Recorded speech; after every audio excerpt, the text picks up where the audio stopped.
A colheita nos programava para que a gente pudesse estar tranquilos em relação aquilo que ia se repetir, que não tinha nada de novo.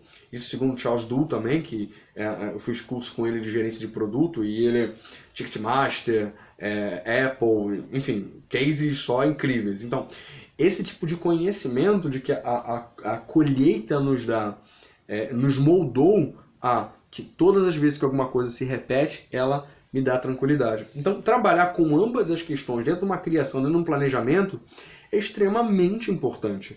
O novo é extremamente importante, bem como a questão da repetição. Isso a gente vai falar um pouquinho sobre marca, um pouquinho sobre construção de uma empresa e como é que você molda isso dentro do consumidor mais à frente com um outro tipo de apresentação, com outra coisa. Mas basicamente você precisa entender isso para você entender o contexto que a gente vai falar hoje na palestra de hoje, tá bom? Então vamos lá. O novo e o tradicional. Qual é a vantagem do novo e tradicional? É justamente isso. É justamente isso. O novo, ele traz novidade, movimento, descoberta. O tradicional, ele conhecimento, estabilidade, segurança. Então, uma marca, ela precisa saber trabalhar com os dois, porque se ela souber trabalhar com os dois, ela consequentemente vai poder construir de uma forma mais sóbria, de uma forma mais emocional, elos com a sua concorrência. Com a sua concorrência não, perdão, com o seu prospecto, com o seu possível consumidor, com o seu target, ou com o seu usuário.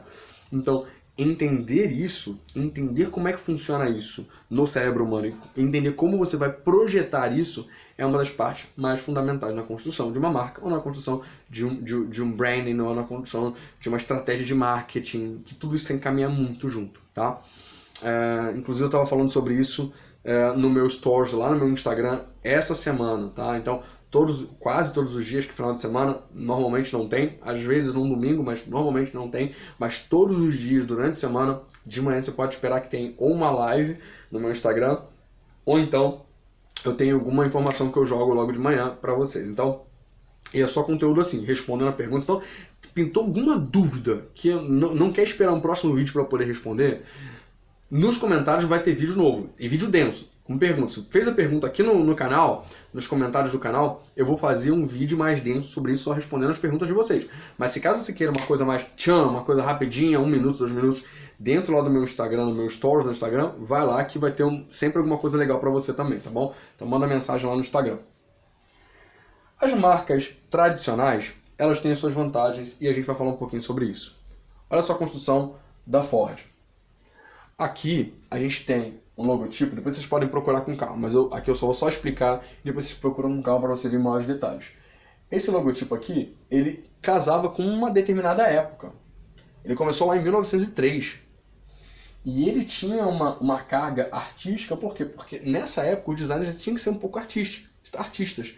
E vender uma marca nessa época, você vai falar de Coca-Cola, por exemplo, outras marcas daquela época, isso daqui era visto como um trabalho de qualidade, que vendia primor naquilo que estava construindo. Foi feito à mão, com muitos detalhes, com pedacinhos de coisas e tal. Então, essa coisa do cuidado de desenhar detalhes mostrava um cuidado. Bordados de vó naquela época também e tal. Então, isso daqui vendia a segurança de que houve uma preocupação com o consumidor, desde a marca até os outros processos. Porque a marca ela é o símbolo daquilo que você está mostrando. É como se fosse o seu escudo, é como se fosse o brasão da sua família, é como se fosse a fachada da tua casa, como se fosse seus dentes, sabe? Tá mostrando quem é você. Então, esse aqui é o cuidado, tá bom? Depois a gente teve a palavra Ford escrita, antes estava com letra de forma, caixa alta e tal. A gente pode até perceber uma certa serifa arredondada aqui, enfim, que tinha um pouco a ver com isso aqui. Quando ele passou para cá, qual é a lógica desse texto aqui ser em cursiva? A lógica está aqui, ó.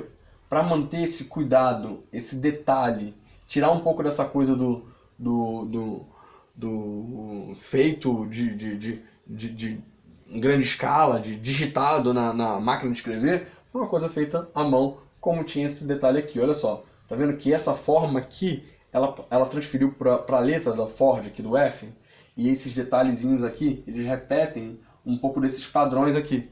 Então ele continua ele teve uma mudança, ele teve uma disrupção, ele mudou de uma forma considerável, mas de alguma forma ele manteve as suas características principais, tá? Que era o conceito da marca. Depois ele passou para cá, que aí já acompanha já aquela coisa da evolução das guerras, de avião, de jatos, de uma coisa assim. Então aqui está muito mais na aerodinâmica, de voar, de potência e tal. O F aqui ele continua, eles só deram uma acertada nas fontes aqui para ela ficar mais numa estrutura mais condensa, mais... como é que a gente chama aqui? A gente fala no nosso canal, a gente fala de vez em quando, é até um termo que está no meu livro, Design da Criatividade Objetiva, que ele deu uma fusão, que ele trouxe uma coisa mais que aquilo ali é tudo parte de uma coisa só. Enquanto aqui ele faz sentido enquanto escrita, mas ele está isolado. Aqui ele tinha que fazer uma pequena parte dentro de uma função de uma coisa maior. Então ele precisava estar mais próximo e condensado, para que ele pudesse ser entendido como uma peça dentro de uma outra peça, e não como uma coisa separada. Ok? Aí aqui eles falaram, olha, acho que aqui a gente exagerou, vamos voltar para a forma original, que era redonda? Então voltaram para isso aqui. Isso aqui não foi feito aleatório, tá? Isso daqui tem um sentido, tá? Que eles quiseram dar a aerodinâmica, queriam dar aqueles... Tinha muito nessa época também de carros querendo vender aquela coisa de ponta, de seta, de velocidade e tal, mas aqui eles falaram, não, acho que a gente a gente exagerou nessa inovação. Então, vamos fazer o seguinte, vamos trazer alguma coisa que a gente já tinha no passado. Então voltou com isso aqui. Então a gente tem o F aqui, que remonta essa primeira marca, e a gente tem o círculo também que remete à primeira marca. Tanto que, ó, aqui ele aparece em preto e branco, e aqui também, preto e branco. Só no traço. Aí aqui, ele já falou, não, vamos fazer o seguinte, a gente vai acrescentar cor. Eu não duvido que dentro disso aqui já tinha um plano já de mudar algumas coisas, mas eles iam fazer isso passo a passo. A gente percebe na história de marcas e na história de embalagens também, e eu tenho alguns projetos, inclusive se você ainda não marcou uma reunião comigo para eu mostrar como é que é o processo de uma empresa que faz a coisa direito, de planejar, eu acredito que algumas empresas elas fazem planejamento de alteração de embalagem de 5 em 5 anos e no período anterior eles vão já mexendo para chegar onde eles querem chegar. Mas a gente vai falar um pouquinho sobre isso mais tarde, tá? Enfim, é isso que eu faria, é isso que eu tenho feito. E aí aqui ele voltou com cor. E aí depois ele tenta trazer um pouco dessa aerodinâmica aqui, talvez até como um teste, aqui de mexer na fonte, que eu não sei qual é a ideia, que talvez eles tentaram chegar um pouco mais perto disso aqui, bem provável. Não foi uma decisão muito bem acertada, porque isso aqui parece que tem muito mais elementos, enfim. Mas eles tentaram trazer um pouco dessa aerodinâmica para tentar fazer entre uma coisa e outra, e aí falaram, bem, não é tão isso. E aí aqui eles fizeram outro shape, que ele está um pouco redondo como aquele lá, e tenta trazer um pouco da aerodinâmica até chegar nessa última aqui. Eu acho que teve uma alteração mais recente, mas aqui se você for ver, ele ainda está muito dentro dos anos 90, né, que tem algumas coisas mais metalizadas. O que eu acho que até faz sentido ainda hoje, já que a gente está falando de millennials, isso aqui ainda está começando a fazer sentido. Era passado até, sei lá, 10 anos atrás, era uma coisa do passado. Era uma coisa dos anos 90. Mas aqui já começa a fazer sentido também, o início dos anos 2000. Enfim, mas em 2003 isso aqui já seria considerado já velho, né? 2003, 2004. Mas hoje está começando a fazer sentido para 2019, 2020. Não sei, tem que ver. Mas eu estou falando assim, é só uma estrutura... Aqui na questão de estudar a Ford, mas tipo... falar sobre o processo, que a Ford é muito forte também na questão do Fordismo também, de como é que funcionavam as empresas e tal. Então essa revolução industrial também tem a ver também com a forma com que eles comunicavam também. Mas olha a sobriedade da mudança, não foi feita de uma hora para outra de forma aleatória, nem de forma infantil. Tem um planejamento, tá? A gente tem agora a Coca-Cola. Olha só como é que é a Coca-Cola. Coca-Cola lá atrás. Essa aqui quase não é divulgada. Datilografada praticamente, né? Tem aqui as serifas e tal, com aquela fonte bem clássica. Depois dá uma procurada, mas aqui é mais para você ter uma noção da história, que eu vou contar aqui para vocês de alguns detalhes que é importante a gente dar uma olhada, do que necessariamente para mostrar o logotipo da Coca-Cola, que eu acho que depois faz um Google aí e rapidinho se encontra, tá? Esse daqui é um dos mais antigos que se tem, né? Que ele tentou trazer essa parte mais artística. Aqui, se eu não me engano, ainda não tinha um rótulo muito bem estruturado. Aqui ele já começou a ter aquele rótulo que era um xarope, que eles vendiam como se fosse um tônico.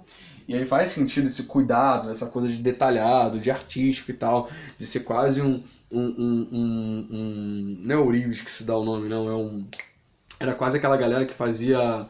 não, eu vou esquecer o nome agora, mas que fazia aquele processo químico meio mágico e tal, não sei o que, então vendia um pouco nessa época da questão milagrosa.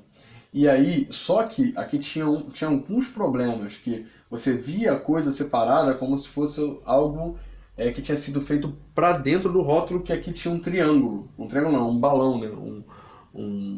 Uma forma geométrica aqui de forma de balão, onde ele se encaixava, onde ele tentava cobrir todos os aspectos aqui para não ficar sobrando aqui, já que aqui ele encaminhava certinho nesse ângulo. Aqui não tinha isso, não tinha esse preenchimento. Então, para eles darem esse preenchimento maior, eles deixavam essa perna aqui um pouco maior. Então fazia sentido dentro desse rótulo. Para aquela época, lógico. Depois passou a não fazer sentido. Eles pegaram essa perna, subiram, mantiveram ainda esse deslocamento para ter uma característica forte. Então, para equilibrar, essa faixa ocupa aqui embaixo. Por que tem isso aqui embaixo? Porque essa faixa aqui ocupava um espaço aqui embaixo, tanto quanto isso aqui ocupava um espaço aqui em cima, para ter um equilíbrio da marca. Entende? Então aqui fazia sentido, tá? Ainda com essa coisa ainda artística da marca. Eles podiam mudar? Podia, talvez, aqui. Mas por que não mudaram? Por que mantiveram o clássico?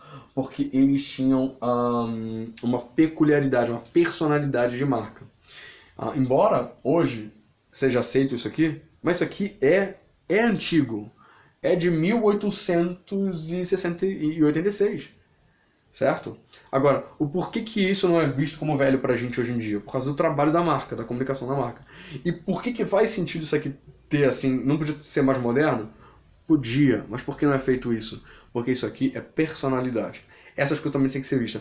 Muitos designers hoje em grupos de Facebook, etc., a gente conversa com os caras, e os caras falam que isso aqui, talvez, se eu fizesse uma marca dessa aqui, talvez eles falam, não, isso não é bonito, isso não é artístico. Mas a gente está falando de artístico, a gente está falando de personalidade de marca, a gente está falando de construção de algo que vai trazer um diferencial para a marca para o futuro. Então, pensar em que isso aqui comunica, isso aqui comunica movimento. Isso aqui comunica, talvez, a parte de líquido, águas, ondas e tal. Personalidade, diferente, dinamismo, movimento, um degrau em cima, um degrau embaixo. Então, pensar só no bonito não faz uma construção de marca. E não faz mesmo. E por isso tem muito trabalho de portfólio igual ao outro. Um que faz um negócio que é igualzinho ao outro, enfim, nunca vai sair da mesma. Porque não tem um planejamento de para onde vai essa marca, para onde que ele vai fazer com isso. Então, fazer o que todo mundo faz, e isso tem que ter uma consciência muito grande para o seu cliente. Se o seu cliente ainda não está sacando isso, manda esse vídeo para ele, porque provavelmente ele vai entender um pouco mais de como é que eu vou fazer para ter uma maior abrangência em relação à construção da marca, de maneira que faça ela ficar com personalidade. Aí aqui ele já traz alguma coisa já com serifa para lembrar disso aqui, talvez. E era até um teste, porque nos Estados Unidos durante muito tempo usava esse Coke aqui com essa fonte como um teste para saber se ia ter boa aceitação. Porque de um lado da lata, por exemplo, era isso aqui e do outro lado era isso aqui, né? Justamente para dar uma familiaridade para poder migrar. Não aconteceu, mas foi um teste. Esse é bom também fazer. Testar de uma forma diferente associada para depois fazer um salto de um teste maior e ver se funciona ou se não funciona. Se não faz sentido, descarta. Mas isso aqui é um pouco do pensamento hoje das startups. Testar, vamos testar. Não, testar não, porque testar pode errar. E se errar, cara, volta atrás. É só errar com planejamento. Errar não é errar de, eu vou buscar o erro. Não, eu vou buscar acertar, mas testando de alguma forma. Como é que eu vou comunicar? Entendeu? Aqui ele já funciona mais como um símbolo, tá? Isso aconteceu em várias formas impressas. Por quê? Porque aqui até então era quadrado. Eles tinham testado essa forma aqui, justamente para poder lembrar esses ângulos aqui, para fazer um negócio diferente, mas eles estavam testando também, provavelmente, se esse negócio aqui era legal. Quando fizeram um quadrado, as pessoas falam, mas eu sinto falta daquele negocinho e tal. Beleza, a gente testa. Testou como símbolo, tá? Que quase que andou ao mesmo tempo que isso aqui. Olha essa onda aqui. Que essa onda aqui que foi testada aqui lá atrás, ó. Foi testada aqui e depois foi separada. Por que isso? Porque isso também remete a isso aqui, ó. É a comunicação. Hoje em dia a gente está mais ou menos aqui, tá? Mas esse círculo veio de onde? Ele veio desse teste. Ele veio daqui, para estar aqui. Então eles não vão apresentar de uma quadrada para uma redonda. Eles vão testar, por exemplo, um picto, alguma coisa que eles vão massificar para saber se isso aqui vai ser bem aceito no futuro e depois até aplicar. Então, isso daqui e isso aqui, por muito tempo andaram juntos.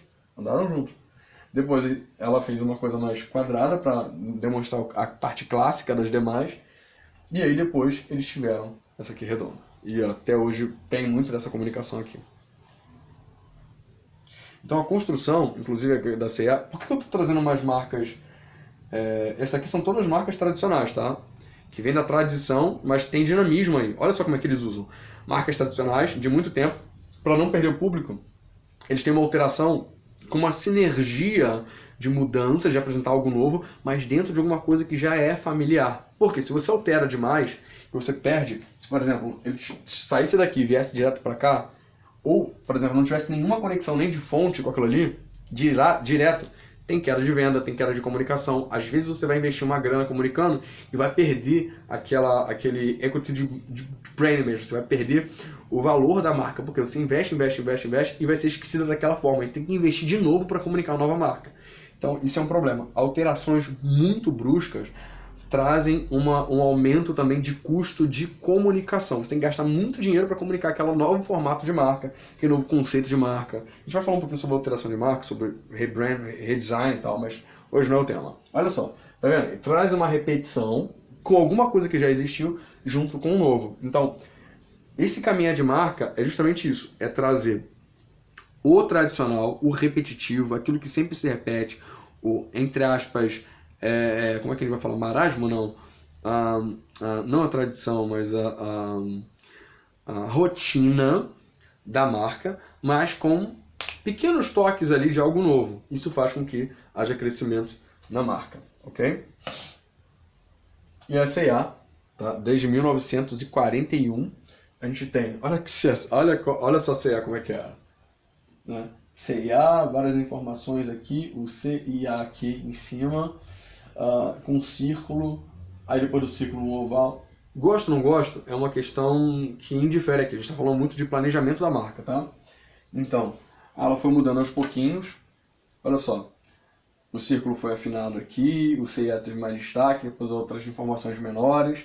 Aí aqui um pouco mais de equilíbrio, aí tem esse tracinho virou uma coisa como se fosse um sol ali, enfim, uma coisa mais expansiva. Aí depois teve esse daqui que é um pouco mais disruptivo, mas mesmo assim eles viram que alguma coisa que não estava funcionando, eles trouxeram algo mais dentro disso daqui em relação à tipografia, mas com alguma coisa de novo de comunicação, e aí eles mexeram um pouco mais, alinharam e tal. Hoje em dia essa aqui não é nem a última, tem uma nova. Mas olha só como é que eles foram até mais tradicionais com medo, até porque eu acho que eles, como eles trabalham com a questão de venda para grande público, eu acho que a modernidade está em outras coisas. Eu mexeria nesse logotipo, eu mexeria nessa marca e traria alguma outra coisa. Não vou nem mexer porque é o trabalho de outras pessoas, mas eu acho que C&A teria que ter um movimento maior de marca. Tá? Minha opinião. Até porque eles detêm a comunicação. Por exemplo, o Google, ele tem, eu vou falar um pouquinho de Google aqui, mas eles detêm a comunicação da marca deles nas lojas deles. Então, não é só uma questão de comunicação externa. Eles têm como fazer um ferramental para falar diretamente com o público deles. Mas, então, o risco deles é um pouco menor, nesse caso aqui, porque eles têm uma loja deles. Tá? Mas a gente vai falar um pouquinho sobre isso mais à frente. Tá? Eu acho que não é o momento aqui, nem C&A é meu cliente para poder falar sobre isso. Ok. Marcas que elas têm, elas novas, elas precisam de mudança? Porque as marcas antigas, ok, faz sentido a marca antiga mudar. Mas e as marcas novas? Elas precisam?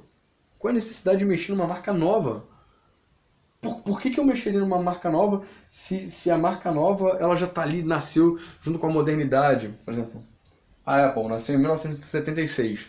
Quando a gente está falando de marca, é uma marca jovem, uma marca muito recente. Quando a gente está falando de pessoa, talvez não seria tanto. Mas em relação à marca, ela é uma marca muito nova. Muito nova. E olha só como é que ela nasceu, ó. Programadores, né? Vou nem falar dos programadores. Mas aqui, não tinha nenhuma preocupação exata. Era uma coisa de trazer uma disrupção. Se a gente estudar um pouco da história deles, era uma comunicação com o pessoal mais velho. eram jovens empreendedores que estavam falando com empresários mais velhos. E olha só, falando sobre uma árvore e uma maçã, e uma pessoa sentada ali embaixo, provavelmente com a ideia oh, meu pai, da gravidade. Oh, eu esquecendo aqui da gravidade. Né? Aí depois teve a questão colorida, né? Por causa da televisão, colorida, tinha umas coisas. Nessa época aqui, especialmente daquela era que eu estava construindo nos anos 70, era influenciada por muitas cores. Olha só, então eles queriam trazer essas cores. Depois eles falaram, poxa, acho que a gente exagerou disso aqui. A gente não está vendendo para hippie. Tem que vender em primeiro lugar para a galera de tecnologia e para os caras que estão para o mercado, para dizer que a nossa empresa é séria. E olha só como é que ela veio a segunda marca mais conhecida, né? E aí depois, ó, com tecnologia, a gente tem que imprimir um pouco do nosso conceito, dos nossos ícones aqui internos, né? E aí, depois a gente teve essa daqui. Hoje tem outras aplicações, mas essa daqui foi até a mais conhecida de toda a história da Apple. Tá? Que traz um pouco, na marca, você vê uma aplicação que ela já fala como é que é a interface, porque aqui eles estão falando de programação, de tecnologia, de coisas que resolvem a sua vida, mas aqui dá um pouquinho do gostinho da experiência, porque uma das coisas que a Apple mais vende é a experiência. A inovação ela é uma coisa que é entendida pelo consumidor, tá? Mas a experiência é muito, digamos assim, é superior. Então, vender um pouco dessa experiência, lembrar que o meu tem uma resolução melhor do que o seu, tem uma entrega melhor que o seu, tá aqui. Então, é um pouco disso que eles vendem. A gente está falando de Google, por exemplo. Olha só Google, que bizarro. 1997, uma empresa de 1997.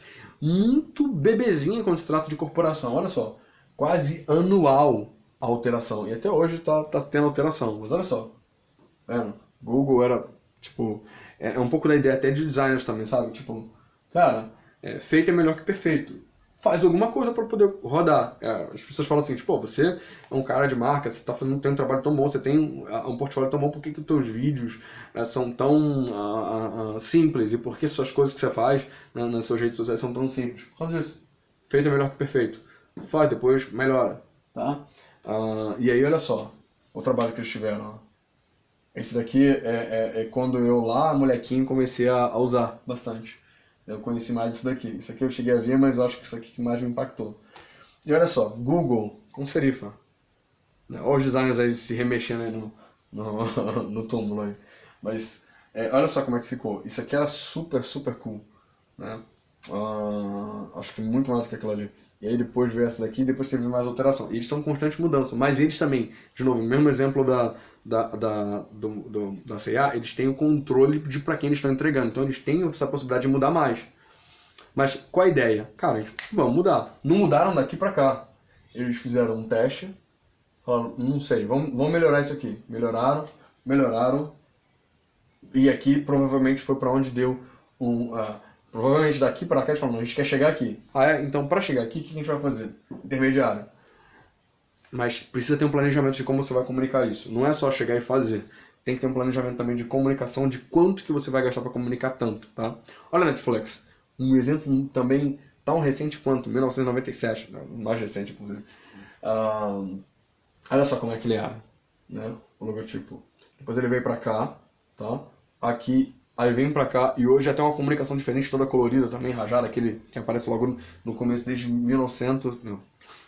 2019, ele tem uma nova comunicação, provavelmente para 2020 vai trazer uma coisa também diferente. Então, olha só, eles detêm também a comunicação do seu consumidor. Então, para mexer com o consumidor, não tem tanto esforço. Olha só a prova. Então, mexer em marca é uma coisa que depende do quanto você tem experiência para fazer isso e de quais são as ferramentas de teste para você fazer isso aqui de forma coesa, senão você perde dinheiro. Mas uma mudança ela tem que ser feita com serenidade, com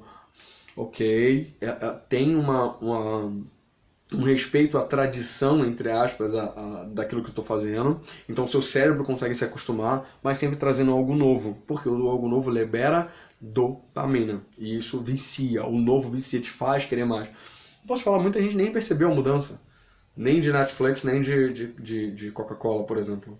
Então, nem de Google, por exemplo. Então, entender como você vai fazer isso de maneira respeitosa e de maneira com que...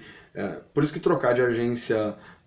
se a agência dá bons resultados, se a agência dá um planejamento para frente, se a agência ela tem um contato de estudar constantemente e testar aquilo que ela está falando, aquilo que ela está fazendo, dá para você fazer uma coisa a longo prazo para você poder ter a chance de projetar isso para frente, diferente de uma coisa fazer de qualquer maneira, tá?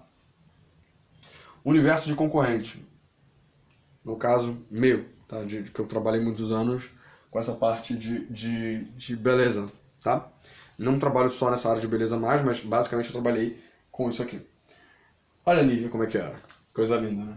Meio rococó, meio vovó. É, mesmo os códigos da Ford, por exemplo. Olha só isso aqui. 1882, tá? Século XIX. Olha como é que era. Tá vendo? Ele era de vanguarda, era como se comunicava na época. Mas vai ficar assim pra sempre?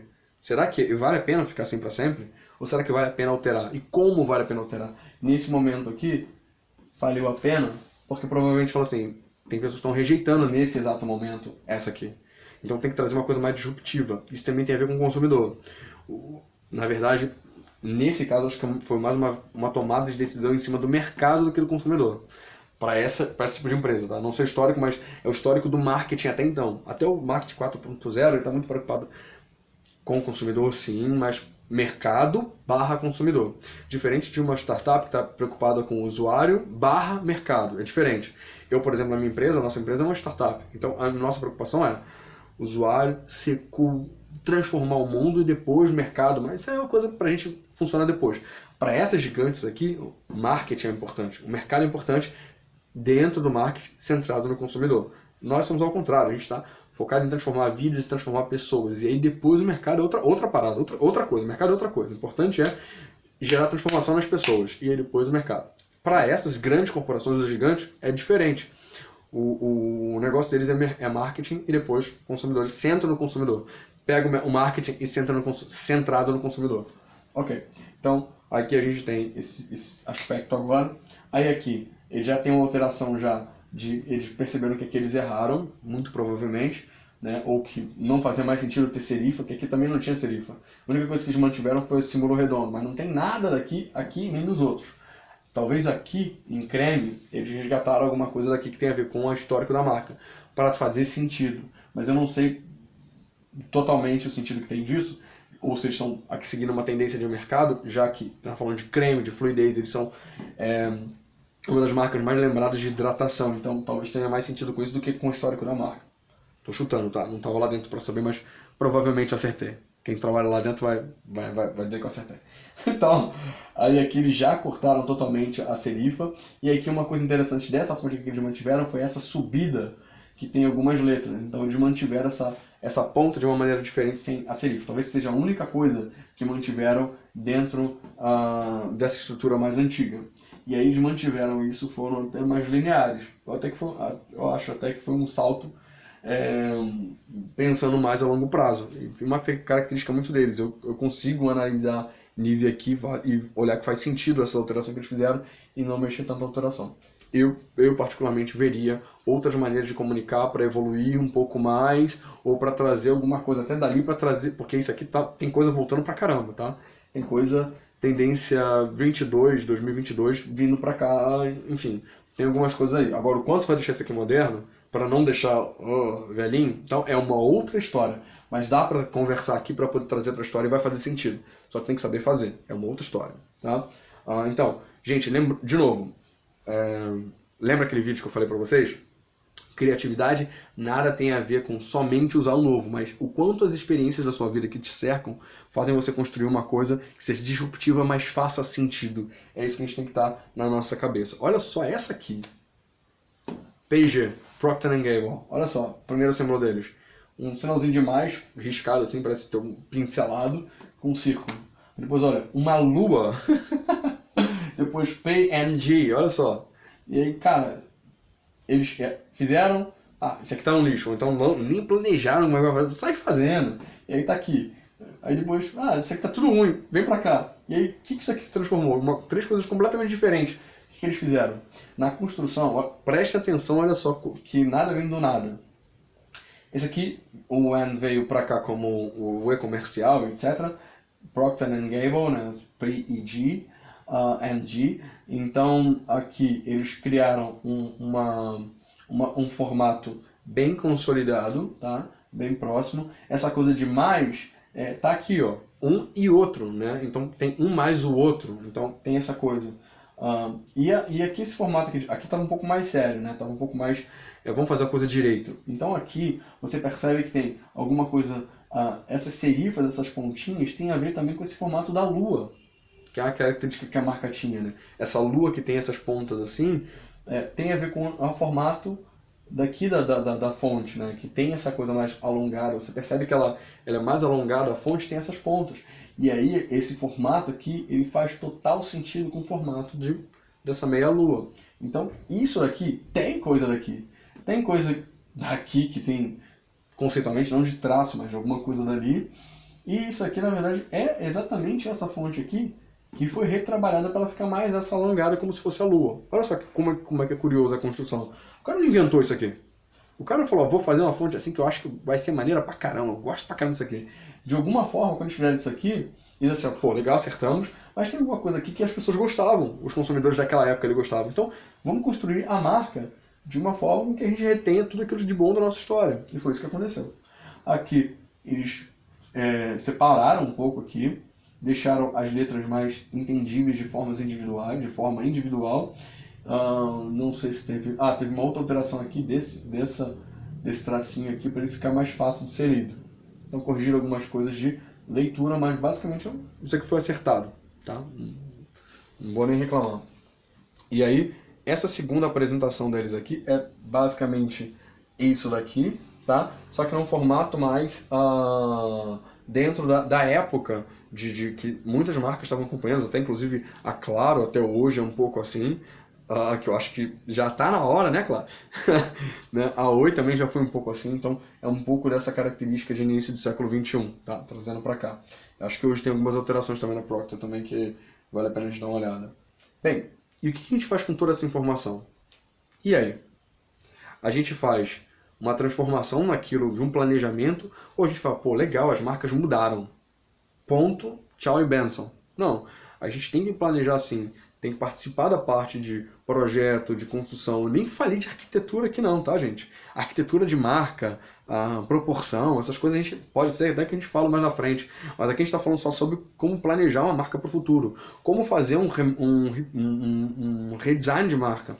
Porque não adianta você fazer um redesign de marca falando assim, pô, legal, vou fazer uma marca mais bonita, só para mostrar que você faz um negócio bonito. Não vai adiantar de porcaria nenhuma, porque vai perder a identidade da marca, vai perder o investimento que foi feito. Não importa o tamanho da marca, importa o quanto que você vai gerar de impacto dentro da empresa ou fora da empresa. Então, isso é importante você planejar, isso é importante você saber. Sem isso, não tem como a gente ir para lugar nenhum. Agora um ponto específico, agora dentro da nossa apresentação, dentro da nossa palestra que a gente está fazendo aqui, se você está assistindo esse vídeo individual ou dentro do programa, eu queria que você prestasse muita atenção nessa parte. Nós não sabemos por quê, mas podemos demonstrar que um ser humano acha os planos e proporções definidas e intencionais mais agradáveis ou mais belos do que os de proporções acidentais. Isso não significa... O que a gente está falando aqui? Quem disse isso? Tishon, em janeiro, Ateliê Editorial de 2007. Preste atenção. Em testes, tá? Com pessoas, sem que